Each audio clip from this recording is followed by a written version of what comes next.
प्रभु के मधुर और मीठे नाम में सबको जय मसीह की। मेरा नाम जो है अमन नागरा है और मैंने अपने बेटे के द्वारा परमेश्वर को पाया है और 10 साल हो गए हैं मुझे प्रभु में आए हुए।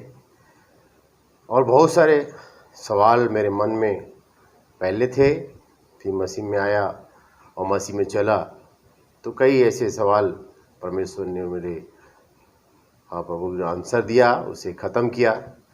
और फिर आज कई ऐसे सवाल कुछ दिन पहले मेरे मन में थे और उससे भी परमेश्वर ने मुझे जो है निजात दी है और उसका आंसर दिया है। तो उन्हीं कुछ बातों को मैं आपके सामने बताना चाहता हूँ। कुछ ऐसे सवाल हमारे मन में है, अगर आपके भी मन में है कुछ ऐसे सवाल कि आप भी अगर आज परेशानी में हैं, टेंशन में हैं, दुख में हैं और आपको ऐसा लगता है कि परमेश्वर आपकी नहीं सुनता, तो ये वीडियो आपके लिए है। बिल्कुल जिस प्रकार परमेश्वर ने मेरी सुनी और मुझे अपने मार्ग में चलने का रास्ता दिखाया, तो मैं कुछ ऐसी बातें जो है अपने द्वारा जो परमेश्वर ने मुझे सिखाया उसको मैं बताना चाहता हूँ कि परमेश्वर कैसे मेरे जीवन में बड़े बड़े चमत्कार किया, कि परमेश्वर का अनुभव जो मेरे जीवन में आया उसके द्वारा कैसे मैंने परमेश्वर को पाया।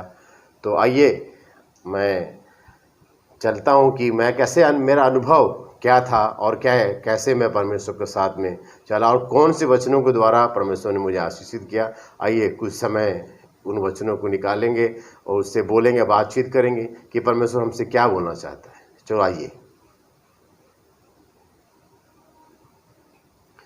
मेरा अनुभव कहता है कि वचनों के द्वारा ही जो है हम इसका निवारण पाएंगे, कि वचन को सबसे पहले पढ़ना, फिर सुनना और उस पर चलना बहुत ज़रूरी है।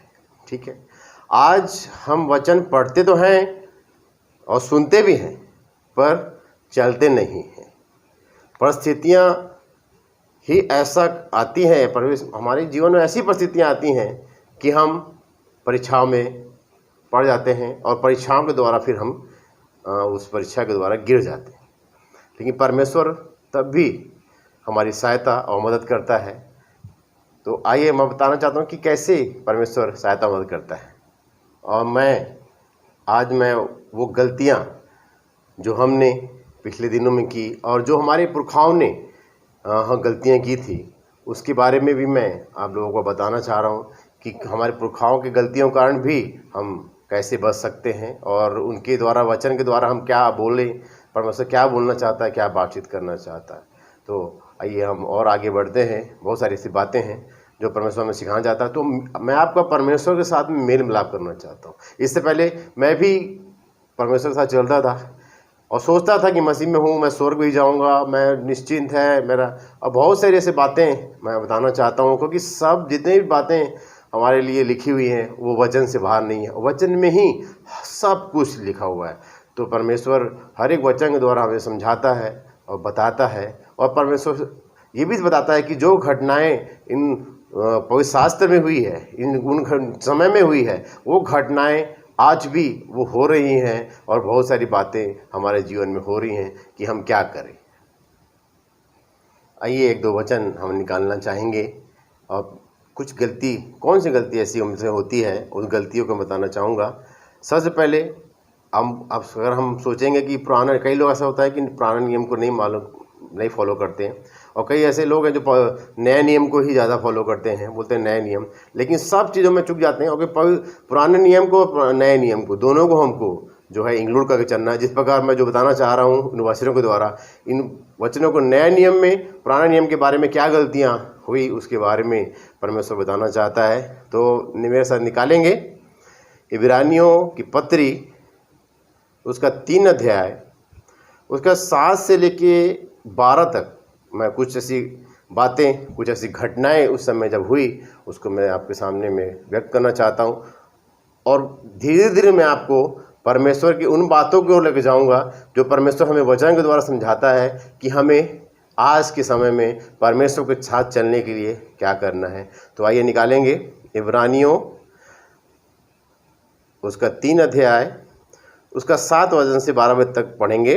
अतः जैसे पवित्र आत्मा कहता है, यदि आज तुम उसका शब्द सुनो, वचन द्वारा परमेश्वर कहता है कि शब्द सुनो। अगर मैं यहाँ पर आपके सामने बोल रहा हूँ तो परमेश्वर भी इन वचनों के द्वारा बोलना चाहता है, क्योंकि परमेश्वर के साथ चलने का एक्सपीरियंस जो मुझे हुआ, जो परमेश्वर का वचनों के द्वारा दर्शन हुआ, उसको मैं तो उस चीज़ को जान गया और मैं चाहता हूँ कि उस चीज़ को जो मेरे को परमेश्वर ने दी है उसको मैं आपके ऊपर ट्रांसफ़र कर पाऊँ। तो पहला वचन में कहता है कि हमको क्या करना है, उसका शब्द को सुनना है इन वचनों के द्वारा। वचन को उठाना है, पढ़ना है, ठीक है, पहले पढ़ना है वो सुनने के लिए, उसके बाद में फिर सुनना है और उसके बाद चलना है। तो मैं ये तीनों कोशिश करूँगा आपको समझाने की कि मैं कैसे परमेश्वर के साथ चलता हूँ और परमेश्वर ने मुझे क्या सिखाया। इन 10 सालों में परमेश्वर ने क्या मुझे एक्सपीरियंस दिया है। सच में कई ऐसी गलतियां जो है आज परमेश्वर हमसे होने देता है ताकि उन गलतियों के द्वारा हम सीख सकें। परमेश्वर हमारा बहुत दयालु है और हर पल क्षमा करने को तैयार होता है। इसलिए जो गलतियां हमने की है और हमारे पुरखाओं ने की है, उस गलती को हमको नहीं दोहराना है। आइए दूसरे पद में जाएंगे, जिस प्रकार लिखा हुआ है 8वें पद में लिखा है, तो अपने मन को कठोर मत करो। अगर ये शब्द आपके पास पहुंच रहा है मेरे द्वारा तो आपको कठोर मत करना। मैं आपका भाई हूँ, आपका वेल विशर हूँ। मैं बस ये चाहता हूँ कि जो बातें मेरे पास पहुँची मैं आप तक भी पहुँचाऊँ। अगर आपको उसी के मालूम में नॉलेज है तो बहुत अच्छी बात है। अगर उसके बारे में आपको नॉलेज नहीं है तो भी अगर इस वीडियो के द्वारा आप कुछ आशीष पाएँ तो बिल्कुल मुझे कमेंट में बताएं। तो सेकंड वचन कहता है, 8वां वचन, तो अपने मन को कठोर मत करो जैसा कि क्रोध के समय और परीक्षा के दिन जंगल में किया था। मैं ले चलता हूँ जंगल। उस समय का जंगल जो था इजरायली लोग के लिए था, और वो जंगल आज की डेट में अगर हम देखना चाहेंगे तो ये संसार रूपी जंगल में हम रह रहे हैं। उस समय एक समय में इजरायली भी संसार रूपी जंगल में रह रहे थे और बहुत सारी बातें वहाँ पास होती हैं और बहुत सारी घटनाएं वहाँ पर होती हैं। उसके द्वारा परमेश्वर कुछ ऐसी बात बताना चाहता है, उसको मैं आपको शेयर करना चाहता हूँ। और उसके बाद 9वें पद में लिखा हुआ है, जहाँ तुम्हारे बाप दादों ने मुझे जांच कर परखा और 40 वर्ष तक मेरे काम देखे। बहुत सारे विद्वान कहते हैं कि मिस्र से इजराइल की दूरी, कनान की दूरी 11 दिन का रास्ता अगर हम पैदल भी अगर वहाँ चलते हैं तो, और 35 लाख 25 लाख लोग 45 लाख, कोई 35 बोलता है कोई 45 बोलता है, इसमें हम नहीं जाएंगे। लेकिन जितने भी वहाँ से निकले 20 लाख से ऊपर थे, ये सब जानते हैं। तो जो वहाँ से निकले थे 40 साल तक, वो 11 दिन के सफ़र वो जो है वो 40 दिन बना दिए अपनी ही गलतियों के कारण। इसलिए कई ऐसी गलतियाँ हमारे जीवन में भी आती हैं जिसके कारण जो आशीषें हमारी रहती हैं वो रुक जाती हैं। उस समय भी उनकी आशीषें नहीं रुकती, लेकिन उनकी गलती करने से, उनके कुकड़ाने की वजह से बहुत सारी ऐसी बातें वहाँ पर हुई है। और वचन के द्वारा ही उसको ज़्यादा मैं फोकस करना चाहता हूँ, क्योंकि वचन से बाहर हम नहीं जाएंगे, वचन से ही परमेश्वर हमसे बोलना और बातचीत करना चाहता है। तो 10वें वचन में ऐसा लिखा है, इस कारण मैं उस समय के लोगों से क्रोधित रहा। उस समय के लोगों से क्रोधित रहा। अगर आज हम भी वो गलतियाँ करते हैं तो परमेश्वर हमसे भी क्रोधित रहता है। लेकिन एक संसारिक बाप भी कुछ हम गलती करते हैं तो कुछ समय तक नाराज रहता है, तो वो भी हमारा बाप है, थोड़ी देर के लिए नाराज होता है। और ये दयालु परमेश्वर है।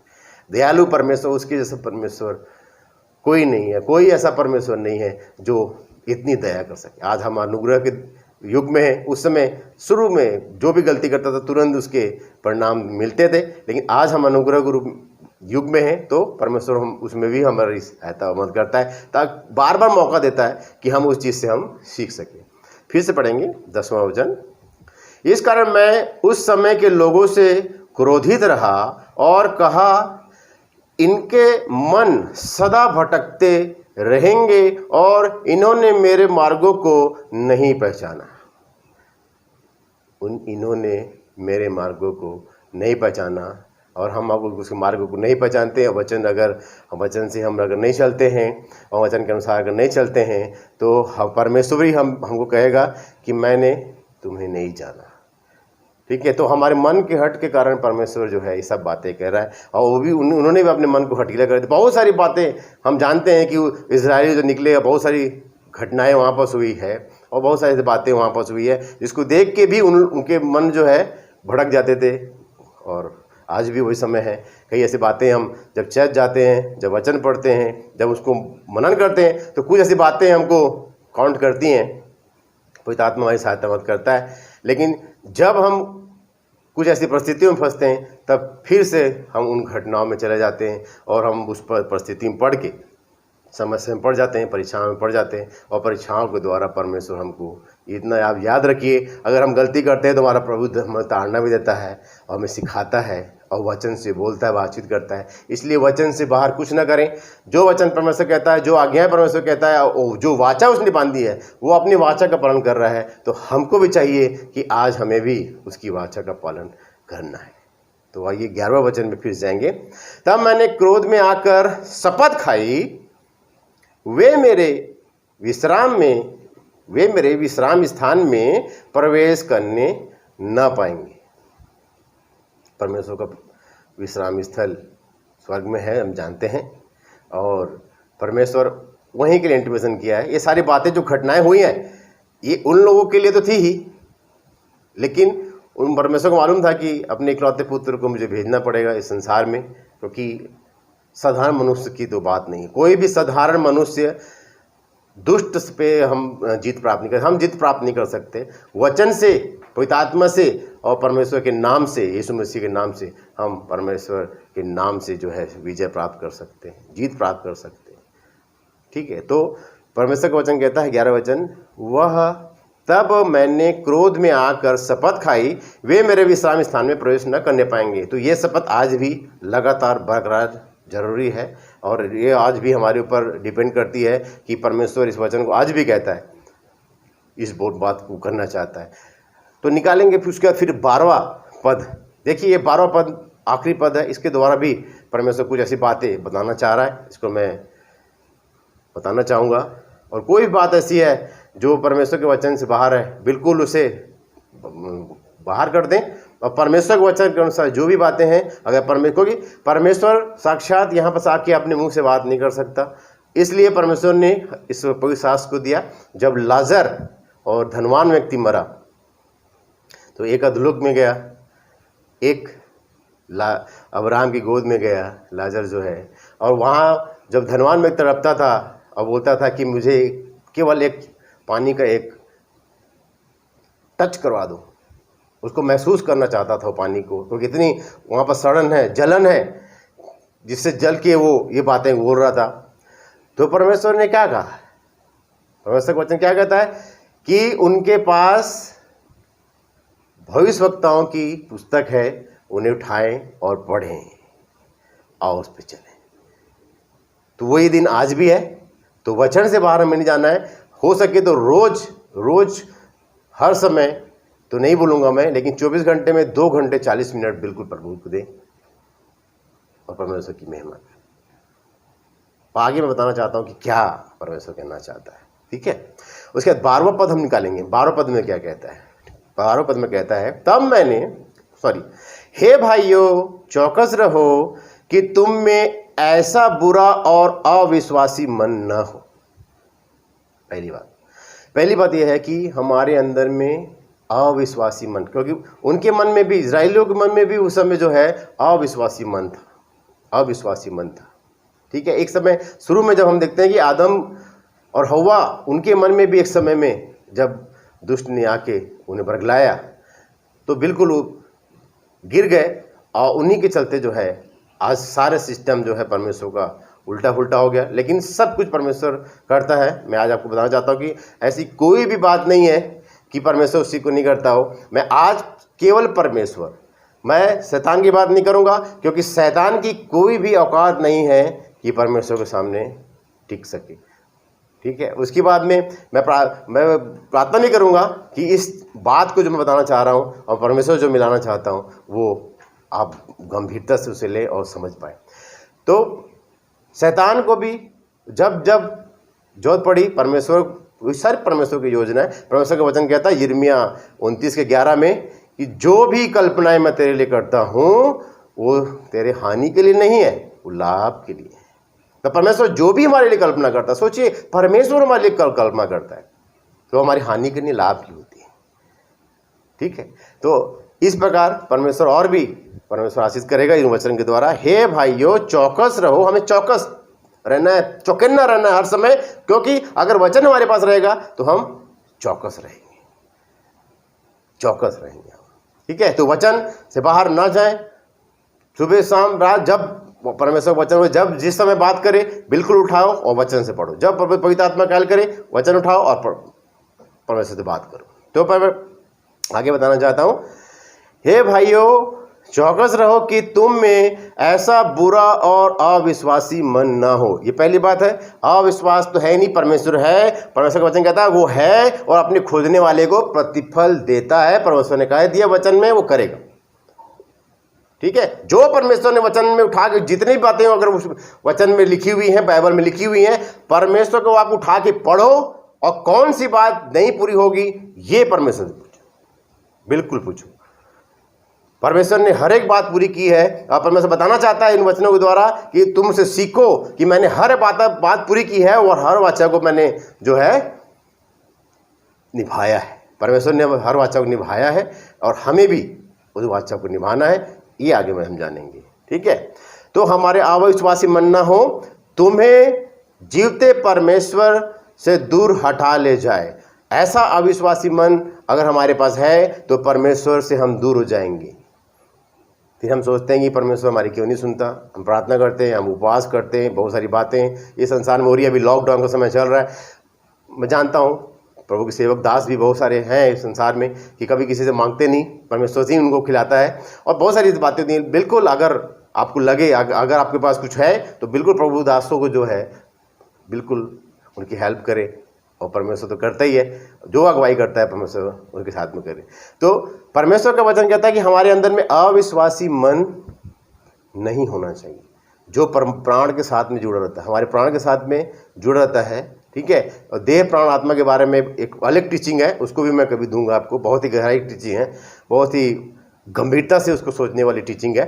तो क्या करना, हमारा अविश्वासी मन हो जो परमेश्वर से हमें दूर लेकर चले जाए। परमेश्वर से हमें दूर नहीं जाना है। 24 घंटा परमेश्वर का है और 24 घंटा हमारा भी है। परमेश्वर कभी कोई जिद नहीं करता, कभी भी अगर हम चाहेंगे, जैसे दीपक का संसारी बात में बताते हैं, अगर कोई बच्चा चाहे कि पहली क्लास में अगर रहना चाहे तो उसके माँ बाप क्या करेंगे, उसको पहली बार बोलेंगे मैं वो इसी क्लास में रहना चाहता हूँ, मेरा दोस्त रहता है, वो बोलेगा। जब माँ बाप क्या बोलेंगे, नहीं तेरे को उस क्लास में रहना, तो पास हो गया तो दूसरे क्लास में जाएगा, तो थोड़ा और जिद करेगा, तो फिर वो थोड़ा सा गंभीरता से माँ बाप समझाएंगे उसको, फिर वो एकदम जिद्दी करेगा, रोने लग जाएगा, नहीं तो फिर उसको मारेंगे भी। उसी तरह हमारा पिता भी करता है। ठीक है, उसी तरह हमारा पिता भी करता है, लेकिन पिता का हमारे काम करने का तरीका, उसकी योजना, उसकी कल्पनाएं हानि की नहीं, लाभ की है। वो मैं 10 साल के एक्सपीरियंस से बता सकता हूं, चाहे वो कई लोग 35 साल के एक्सपीरियंस से बताते हैं, कई लोग 70 साल 80 साल के एक्सपीरियंस से बताते हैं, कई लोग 1 साल के एक्सपीरियंस से बताते हैं। मैं आपको 10 साल के एक्सपीरियंस से बताता हूं कि हमारे लिए जो भी परमेश्वर ने रखा हुआ है वो हमारे लाभ के लिए ही है, हानि के लिए नहीं। तो परमेश्वर को आओ, परमेश्वर के वचन के अनुसार चलें। एक दो वचन और भी मैं आपकी मोटिवेशन के लिए, आपकी मजबूती के लिए उनके साथ में इंक्लूड करना चाहता हूं। निकालेंगे 1 कुरिन्थियों उसके 10 और 4 से 5 में क्या लिखा है। 1 कुरिन्थियों उसका 10 4 से 5 में क्या लिखा है। 4 पहले पढ़ेंगे।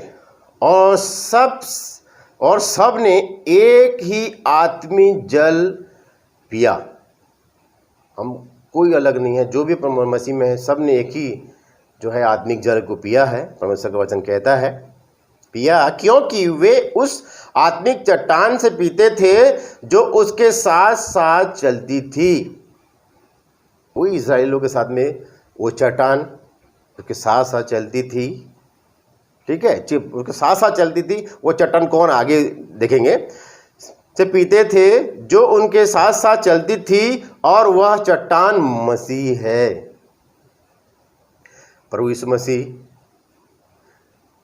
जब पिता था तब भी यीशु मसीह था, क्योंकि जब आदम को उसने बनाया, आओ हम मनुष्य को अपनी समानता में बनाएं, ऐसा कहा परमेश्वर ने, और अपने जैसे ही बना दिया।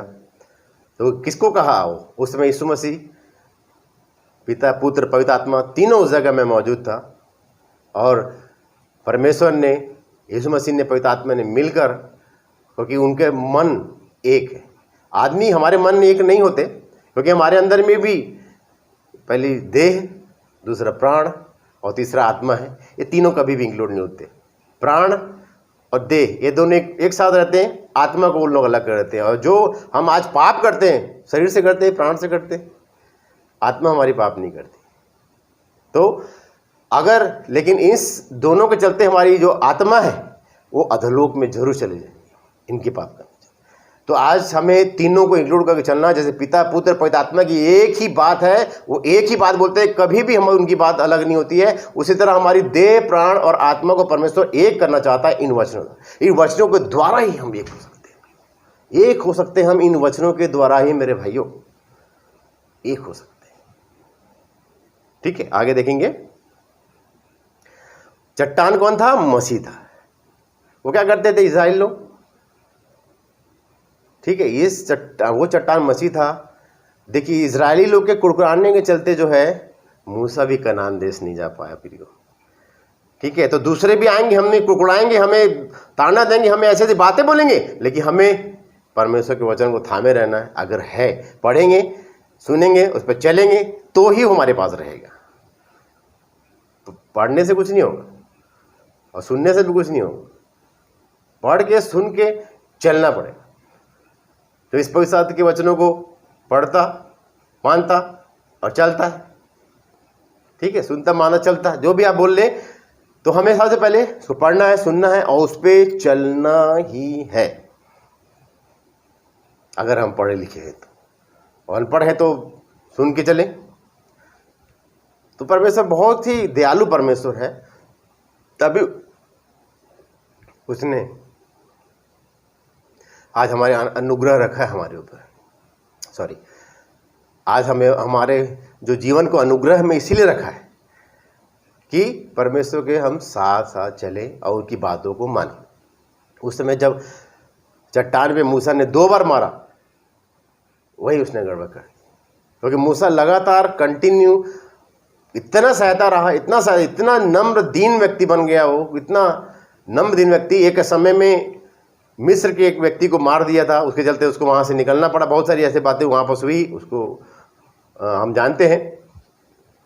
तो मूसा तक को जो है उसके चलते क्रोध आ गया, उस चट्टान को 2 बार मार दिया उसने, क्योंकि परमेश्वर ने कहा है उससे बातें करनी है, जाके बात कर, बोलो उसको कि मेरे को पानी चाहिए।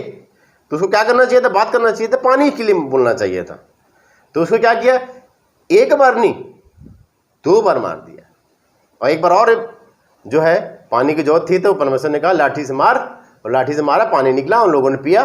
और दूसरी बार फिर से प्यासे थे, वो कुड़ाने लग गए, बातचीत करने लग गए। फिर परमेश्वर ने कहा कि जाके वहाँ बात कर, लेकिन मूसा आक्रोश में आ गया और उसने क्या किया? उसको 2 बार मार दिया। और वो चट्टान हमें अभी पढ़ा कौन थी? वो मसीह था। वो हमारा प्रभु यीशु मसीह लगातार हमारे साथ चल रहा है। उस समय परमेश्वर के साथ चलता था, आज पवित्र आत्मा के साथ चल रहा है। उसका नाम आज भी दुष्ट आत्माओं के लिए थथराने वाला नाम है, हिलाने वाला नाम है। अगर हम उसका नाम ले लें, बोलते हैं कई ऐसे प्रभु के दास लोग बोलते हैं, अगर हम अधोलोक में चले गए और उसका नाम ले लिया, उसे तो जाएंगे नहीं। अधोलोक में भी अगर कोई नाम ले लिया यीशु मसीह का, तो वो अधोलोक हिल जाएगा। ऐसे प्रभु का नाम है। तो आज हमारा प्रभु जो है पवित्र आत्मा रूप में हमारे साथ चलता है। तो तीनों एक परमेश्वर, त्रिएक परमेश्वर है, तीनों एक साथ चलते हैं। और हमें इस पवित्र शास्त्र के द्वारा हमसे बोलते और बातचीत, पवित्र आत्मा हमारी सहायता मदद करता है, इन वचनों को पढ़ने में सहायता करता है, हमें उनमें चलने में। तो पवित्र आत्मा को पहला स्थान दें और हर एक बातों में धन्यवाद। आगे मैं बताऊंगा कुछ वचनों के द्वारा कि क्या हमें करना है। ठीक है, तो यहाँ पर उसने गलती 5वें पद में बोलता है, ये भी 4 पद को हमने पढ़ा, पहला कुरिन्थियों उसके 10:4 में हमने पढ़ा। अब 5वां वचन क्या कहता है, परंतु परमेश्वर उनमें से बहुतों पर प्रसन्न न हुआ, इसलिए आगे बहुत डेंजर बातें हैं, ठीक है, इसलिए जंगल में वे ढेर हो गए। कोई भी जो इजरायली लोग थे, जो भी वहां से निकला था, वो कोई भी वहां कनान देश तक नहीं पहुंच पाया। आगे हम जानते हैं कि यहोशू की अगुवाई में गए आगे, ऐसा नहीं हो पहुंचे वो, लेकिन वो लोग नहीं पहुंचे वहां जो उस जगह में थे, जहां जो लोग इजराइल लोग जो वहां पर थे, मिस्र में गुलामी में थे, वो वहां तक नहीं पहुंच पाए। बहुत सारे रास्ते कम देखे, लाल समुद्र को 2 भाग होते देखे, मन्ना बरसते देखे, मांस को गिरते देखे, बहुत सारे चमत्कार उन्होंने देखे, लेकिन परमेश्वर को वो बार बार भूल गए। तो आज हम जब परमेश्वर को जान गए तो हमें उन चीज़ों को नहीं भूलना, जो उन्होंने गलती की है उन गलतियों को हमें नहीं दोहराना है। तो परमेश्वर हमें सिखाता है, बताता है, बातचीत करता है, ठीक है। तो बहुत सारी ऐसी बातें परमेश्वर कहता है, जंगल में ढेर जाएगी, इस संसार में हम ढेर जाएंगे, हमारा जो शरीर है वो यही संसार में ही रह जाएगा, वो तो हम जानते हैं, क्योंकि हमारा शरीर नहीं जाएगा, साथ में हमारी आत्मा जाएगी, ठीक है। और प्राण जो है अधलोक चल जाएंगे। अगर हम पाप में मर गए तो हमारी आत्मा भी अधलोक में चली जाएगी, तो उसे बचाना है। इसलिए पवित्र आत्मा हमारी सहायता मत करता, हमें पवित्र आत्मा को हमारे उभारता है और उसको पॉलिश करता है, ताकि हम और भी मसीह में आगे बढ़े। पर आज हम अनुग्रह के चलते बचे हुए हैं, पर परीक्षा जरूर आती है, उस समय भी आई और आज भी आती है, आज भी आएगी, बिल्कुल उसके लिए तैयार हो। लेकिन परमेश्वर कहता है कि सदा मैं तेरे साथ हूँ, मत डर, मैं तेरे साथ हूँ, मत डर, मैं तेरे साथ हूँ। प्रभु के दास लोग बताते हैं, जो अध्ययन बहुत करते हैं, वो बताते हैं कि 365 दिन हमारे होते हैं साल के, वो 366 दिन उसने कहा है कि मत डर, मत डर, मत डर। तो कहा है डरे। अब अंत में मैं बताना चाहूँगा कि क्या ऐसा करें, कौन से वचन ऐसे पाएं कि हम उसके अनुसार चलें। जैसे पिछले वीडियो में, अगर आप देखना चाहें तो मेरी वीडियो है, उसमें देखें, उसमें मैंने जिक्र किया इस चीज़ का। 2 पद जो है, पहला पद है, हमारे जीवन में 3 गोल्डन पद है जो बाइबल में लिखे हैं, और 3 गोल्डन पद में पहला पद ये है कि परमेश्वर ने जगत से ऐसा प्रेम रखा कि उसने इकलौता पुत्र दे दिया, ताकि जो कोई उस पर विश्वास करे वो नाश न हो, अनंत जीवन पाए। यूहन्ना 3:16 में ये लिखा हुआ है, ठीक है। अब परमेश्वर मसीह में तो हम आ गए हैं ना भाई। तो अब परमेश्वर मसीह में हम आ गए हैं, तो अब हमें क्या करना है, ये मैं थोड़ा सा बताऊंगा। 2 गोल्डन पद के बारे में मैंने बताया था पिछले वीडियो में कि 2 गोल्डन पद को आप स्मरण करके रखिएगा, और मैं इस चीज को बताऊंगा। पहला गोल्डन पद हम निकालेंगे रोमियो की पत्री, उसके 8:28 क्या लिखा हुआ है। रोमियो 8:28 में क्या लिखा हुआ है, आज पढ़ेंगे, ठीक है। इस पर लिखा है रोमियो 8:28 में, हम जानते हैं कि जो लोग परमेश्वर से प्रेम रखते हैं, अगर आप प्रेम रखते हैं परमेश्वर से, तो ये वचन आपके लिए है, और उसके वचन के अनुसार अगर आप चलते हैं तो ये वचन आपके लिए है, उसके मानते हैं तो आपके लिए वचन है, ठीक है। हम जानते हैं कि जो लोग परमेश्वर से प्रेम रखते हैं, उनके लिए सब बातें मिलकर भलाई ही को उत्पन्न करती हैं, भलाई ही को उत्पन्न करती, भलाई ही को उत्पन्न करती, मतलब भलाई के सिवा कुछ नहीं है अगर हम प्रेम करते हैं। तो कहता है हर एक बात परमेश्वर की जो है वो भलाई ही को उत्पन्न करती है, उसकी कल्पनाएं हमारे लिए भलाई ही की उत्पन्न करती है, वो हानि के लिए नहीं, वो लाभ के लिए है। आगे वचन कहता है अर्थात उन्हीं के लिए जो उसकी इच्छा के अनुसार बुलाए हुए हैं। तो अगर हम आज प्रभु इच्छा के अनुसार बुलाए हुए हैं तो हमें प्रेम करना है, और प्रेम करेंगे, उसके वचनों पर चलेंगे, तो सब बातें कोई भी ऐसी बात जो आपके जीवन में हो रही है, सब बातें मिलकर, अकेले नहीं, सब बातें मिलकर भलाई ही को उत्पन्न करती है। तो प्रियो, ये पहला पैर था, ये पहला गोल्डन पद था। मतलब पहला तो हो गया जिसमें हम एंटर कर गए, ये दूसरा गोल्डन पद था। ये एक पैर है हमारे, लेफ्ट साइड मान लो चाहे राइट साइड मान लो। अब दूसरा पैर मैं आपके सामने मिलाना चाहता हूँ। पहला थिस्सलुनीकियों उसके 5 उसके 18 पद में, पहला थिस्सलुनीकियों उसके 5 उसके 18 पद में क्या लिखा है? बहुत इंपॉर्टेंट बात है प्रियो। अगर इसको आप समझ गए तो बिल्कुल जिस प्रकार मेरे जीवन में परमेश्वर ने काम किया है, उसी प्रकार आपके जीवन में भी परमेश्वर काम करेगा। ये मेरा वादा है, क्योंकि परमेश्वर कहता है हर बात में धन्यवाद करो, क्योंकि आगे पढ़ेंगे, वचन से पढ़ेंगे, वचन से ही बात करेंगे। हर बात में धन्यवाद करो, क्योंकि तुम्हारे लिए मसीह यीशु में परमेश्वर की यही इच्छा है। मसीह यीशु में परमेश्वर की यही इच्छा है। चले फिर दोनों पैरों के साथ चलेंगे आप। मैं चल रहा हूं अभी, आज परमेश्वर आशीष कर रहा है मेरे को, आशीष कर। मुझे धन नहीं चाहिए, मुझे दौलत नहीं चाहिए। परमेश्वर कहता है वो धन ना मांगे जो वहां किसी काम के लिए, उसमें कीड़ा लग जाता है। यहाँ बस यहाँ के लिए है वो धन, वहां के लिए नहीं है। वो धन मांगे जो स्वर्ग में ना उसे कीड़ा लगता, ना सेंध लगता है, ना वो चोरी होता है। वो धन मांगे।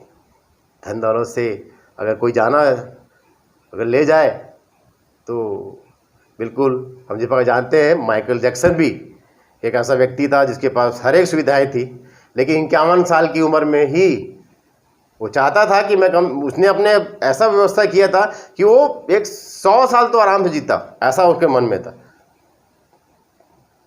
यह सेंचुरी पार किया, पल्ला उठाया, चेयर अप किया पब्लिक को, 1 रन बनाया और आउट हो गया।